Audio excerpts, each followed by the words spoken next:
ఆశీర్వాదము లేని స్థితి ఆశీర్వాదము లేని స్థితి మన జీవితాలకు తాకుతూ ఉన్నది. దేవుని యొక్క కృప లేకపోతే, దేవుని యొక్క ఆశీర్వాదము లేకపోతే, ఆయన దయ లేకపోతే, నీ కష్టము, నువ్వు చేసిన ఆ యొక్క 8 గంటల కష్టము డబుల్ పని చేసి, పగలు చేసి, రాత్రి కూడా ఎక్కువ జీతం కొరకు పని చేసిన నీకు సరిపోను సమృద్ధిగా ఆహారం దొరుకుటలేదు.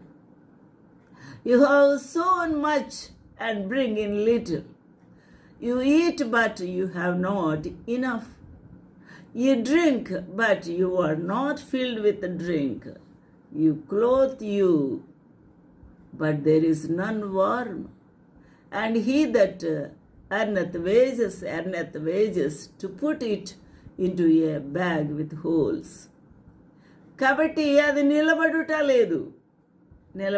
లేదు కాగా ఎందువల్ల ఇలా జరిగింది? కాగా సైన్యములకు అధిపతి యెహోవా సెలవిచ్చినదేమనగా, మీ ప్రవర్తన బాగలేదు, మీది వంకర బ్రతుకు, ప్రవర్తన బాగలేదు, ఆలోచించుకోనండి.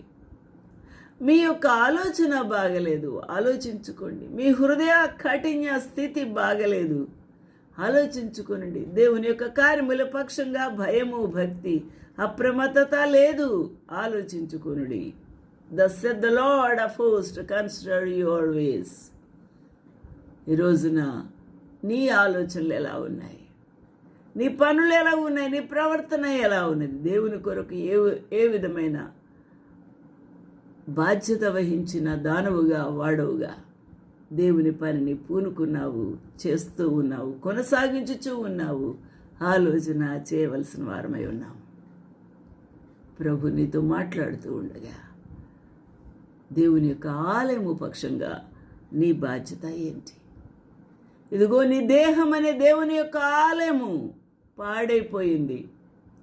దానిని శుభ్రపరచవు, దాని పనికి మాలినవి దానిలో ఉంటే తీసివేయవు, దాన్ని దేవునికి పరిశుద్ధంగా అలంకరించవు, దానిని పవిత్రంగా ఉంచుకొనవు. నీ దేహమే దేవుని యొక్క ఆలయమును కడగబడలేదు. పరిశుద్ధమైన దేవుని యొక్క రక్తము చేత కడగబడాలి. కడగబడిందా?